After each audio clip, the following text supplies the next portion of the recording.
political director Chuck Todd now. Chuck? Well, Rachel, I just want to, obviously we have this battle for second place, and as we're noticing right now, when it comes in, it's where is Paul sort of overperforming. You know, we warned you that in the entrance poll in Iowa, he had sort of been overstated. Well, in this case, I think it looks like maybe the exit poll understated Paul's support, and where we see him doing particularly well is in Manchester. Right here, it's where most of the vote actually comes from, and he is walloping right now. When it looks, he is walloping Huntsman there. 11 points. There you go. We've done this before. Go ahead, Rachel. I'm sorry to interrupt, but this is the only reason for which I would do that, and that is that NBC News can now project that Ron Paul will finish second in the New Hampshire primary tonight. Mitt Romney, the projected winner tonight in New Hampshire. Ron Paul, the projected second place finisher right now with 14% of the vote in. Romney is at 36% of the vote. Ron Paul at 24% of the vote. But again, the first and second place finishers now projected as Mitt Romney and Ron Paul, respectively, by NBC News. And we're back to our political director, Chuck Todd. Chuck, I'm sorry about that. No, that's fine, and I can tell you this is the Romney folks are ecstatic that it's Paul in second place, that it's not Santorum, Huntsman, or Gingrich. It's somebody that they believe, for instance, the Paul campaign is practically skipping the state of Florida and that primary in the 31st, so this is perhaps the ideal result. And where it came from and where Huntsman is falling short is actually where McCain did really well in 2000, that is Concord. This is a Democratic county, a Democratic area, but Paul and Huntsman are neck and neck there. Huntsman needed to out-poll Paul with these independent voters. That's where a lot of the independents are coming in. He didn't do it. And then in Manchester, where there is sort of the libertarian independent, that's where Paul almost topped him nearly 2-1 in this battle for second place. Of course, Romney, and I should note on these all the green that's on our screen, Romney is winning a bunch of places. In fact, what we have green up in the center of the state, a little north of both Concord and Manchester, those are places that McCain won 4 years ago. So Romney's victory is a pretty complete victory and a huge improvement over where he was 4 years ago. But I just go back politically. If the Romney campaign could have scripted this any better, they couldn't have scripted it better with Ron Paul being called second place this early. Really sort of takes the wind out of the sails, particularly of a John Huntsman, who staked everything on pulling a surprise here, but also, frankly, Santorum and Gingrich, who neither one of them were able to consolidate the conservative vote. Neither one of them is in third place in Manchester. This is where Pat Buchanan brought his pitchforks, Rachel. Chuck, in terms of looking at that Paul second place finish, obviously, as you're describing, the Romney campaign very excited about that. They do not see Ron Paul as a threat. Is there any worry in the Republican Party among the Romney campaign or anywhere else that the big votes we're seeing for Ron Paul, both in Iowa and New Hampshire, represent sort of a hole in the Republican electorate, a group of people that is not being spoken to but is motivated enough to get out there and cast a vote? Well, they are nervous enough about it that, there's been this sort of non-aggression pact between Romney and Paul. If you've noticed, Mitt Romney had very kind words to say about Ron Paul, refers to him in the NBC Facebook. Dr. Paul, you're the constitutionalist here. Pays him what the Paul campaign will say is the respect that they believe Ron Paul deserves.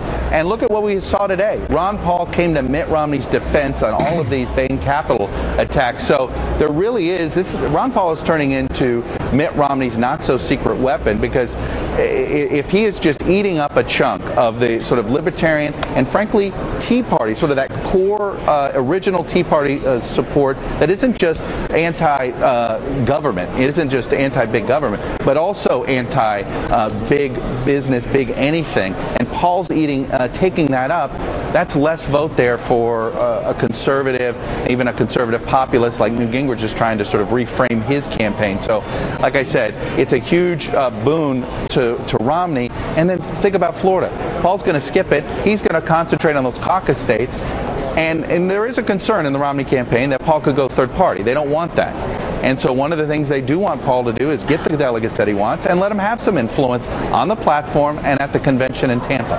Wow. It is an appeasement strategy from here on out. Chuck, yes, thank you. Exactly. This is amazing. I mean, if you think about it, we have seen Ron Paul mount incredibly effective attacks against Gingrich and against Santorum when nobody else is bothering to do it against Santorum. But Chuck's right. We haven't seen him go after Romney. Which is why I don't buy that he is the so-called left candidate in the race or the moderate that a lot say. He's defending Bain, he's defending Romney, and he's really become Romney's guy to attack the attackers from the right. Though he is anti-war on foreign stuff, a lot of questions on where he is domestic and in this race. And I think that clearly now Romney is going to try to walk all the way to the nomination and probably will. But tonight I say what I said before. The moderate, the potential moderate would have been Huntsman. By him getting a low vote, it gives that moderate part of the Republican Party almost a death knell because it won't pick up in South Carolina or Florida. If Ron Paul is respected by Romney and given a major play in Tampa, they will not have a voice there. And this Bain story and his quotes, even I'm corrected by my colleague, Chris Matthews, even if he says, I wish I were able, I like to be able, which is not as bad as I like to, but it's still insensitive, is going to follow him because Gingrich is going to run it in ads. He's already put 1.6 million on the air in South Carolina. So who becomes the anti-Romney candidate? Now, the Patch in South Carolina, which is owned by Ariana Huffington, is reporting that Gingrich has reached out to Santorum to offer his endorsement if he drops out of the race, leaving no doubt that Santorum is becoming the clear anti-Romney. This is not likely to happen until after Newt loses South Carolina. So what we're seeing tonight with a poor finish by both Newt Gingrich and Santorum, there has to be a coalescing of the conservatives if they're going to mount a charge, and it's going to have to come pretty fast, I think, because this is a very strong showing by Mitt Romney and a strong showing by Ron Paul. You know, it actually historically is not a strong showing by Mitt Romney, not a bit. The average winning percentage in the New Hampshire primary is 39. Yes. This is, if it stays the where it is now, if it doesn't go up higher. John McCain won at 49 in 2000 and did not get the nomination. I mean, I can recite for you higher numbers. Hillary Clinton got 39 last time around. John Kerry got 38. Gary Hart got 37, and he's not from Massachusetts. So here you have the Massachusetts guy last time. Yeah, okay, but look at this is the Massachusetts guy, okay, who no one's discounting. I don't know why. I'm from Massachusetts. I'm the only one who's discounting his number. You got to discount it by a minimum of 10.